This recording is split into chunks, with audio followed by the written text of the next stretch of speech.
A win streak, some new faces, and some more call-ups. Plenty of things to get excited about here in Thresherville, so get ready for the pregame show.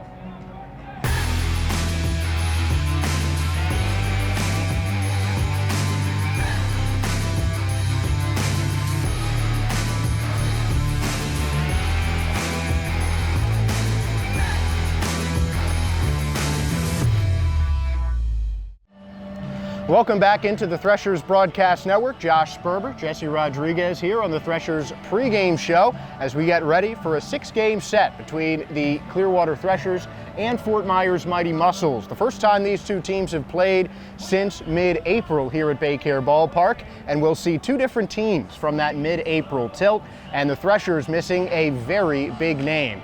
Congratulations to Aroon Escobar for getting the call up to High A Jersey Shore. He will not be with the Threshers this week, and Jesse, that's going to be a big loss for Clearwater. It is, and it was just a matter of time before we saw him get called up with the tremendous season that he's had thus far for the Threshers.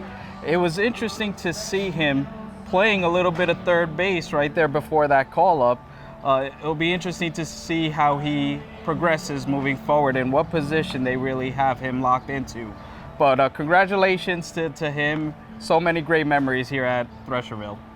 Aroon Escobar was also the starting third baseman for the Phillies during the spring breakout game here back in March. But aside from that, he had played almost exclusively at second base with very few errors, and one of two players in the Florida State League with 11 homers and 40 RBIs at the time of his call-up. The other one, Eduardo Taiit. He's still with the Clearwater Threshers, and he and Elirio Fedebus have each gone on a 3-game hit streak during the Threshers' 3-game win streak.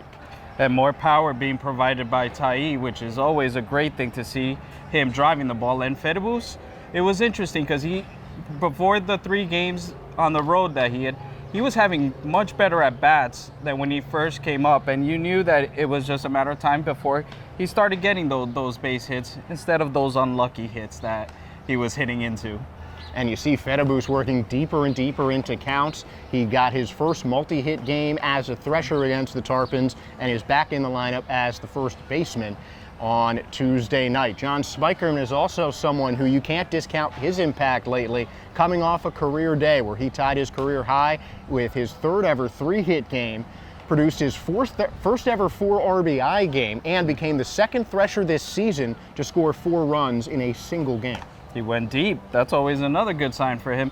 And switch hitter, we've talked about how impressive he's been since he came up, and it's great to see him get the results he deserves, putting in all that work. He is the first switch hitter on the Threshers' active roster that's not here on a rehab assignment. A little bit of extra creativity in that lineup can come from Marty Malloy, but the starting pitching has remained more of the same. Ryan Dromboski goes back to the bump with a 3.09 ERA against the Mighty Mussels tonight. And that ERA jumped up from his last start. He struggled a bit. It was really his command, if you take a look at it.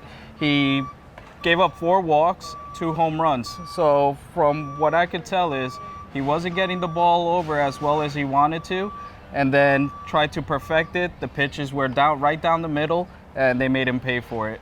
But overall this season, he has had a good season stat-wise, so hopefully he could keep it going tonight. Threshers are looking for their 4th straight win as Ryan Dromboski looks to climb the leaderboard in victories, where he is in the top 5 in the Florida State League with 6 this season. The Threshers start their road to a 4th straight victory next on the Threshers Broadcast Network.